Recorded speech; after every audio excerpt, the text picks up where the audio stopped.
as an athlete, Erin Phillips achieved it all. She became a dual Olympian and a two-time WNBA winner in basketball before returning to Australia to play AFLW, where she won multiple premierships. Now, she's an author too. In her new book, Inside and Out, she's incredibly open about a number of topics, from body image to the IVF journey she and her partner went through. I caught up with her earlier. I've always been who I am, and when I wanted to write this book, I knew that I had to write it from the inside and out, and that it had to be authentically me, and there were going to be things in there that are going to be challenging to talk about. It's going to be challenging for people to read about, but all those elements make up who I am today, and I'm proud of who I am.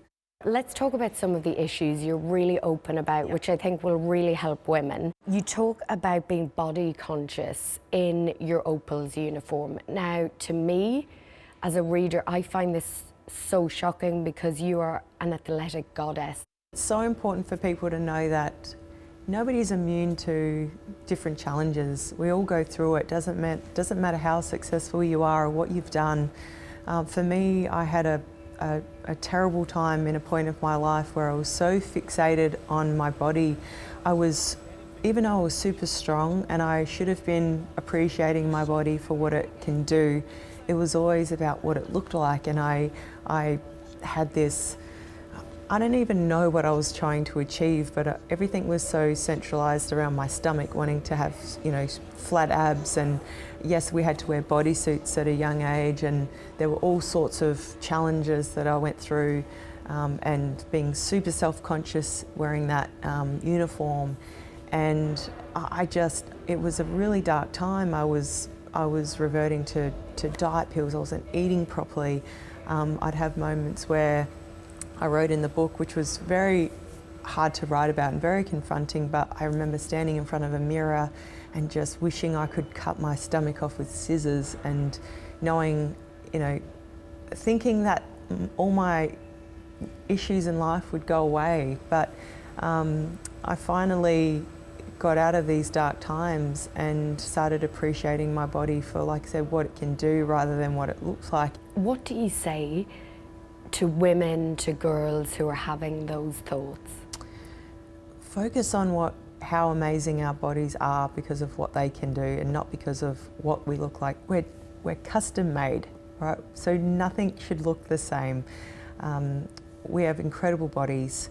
Like I said, we're all different shapes and sizes, and we're beautiful because of our bodies are so incredible. And the more that I started to learn about my body for what it can do, and became more self-aware of how amazing the human body is, and then I could take away what it necessarily just looks like, and I wanted to just feel good for me, not for anybody else.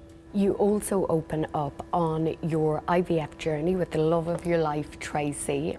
We needed to be open and share the detail, because if we had known half the detail, it would have helped us so much going and navigating through this crazy emotional roller coaster. So there are times in there were really hard. Again, we had to reflect on things that were really difficult in our lives, but we knew that this would help people going through it.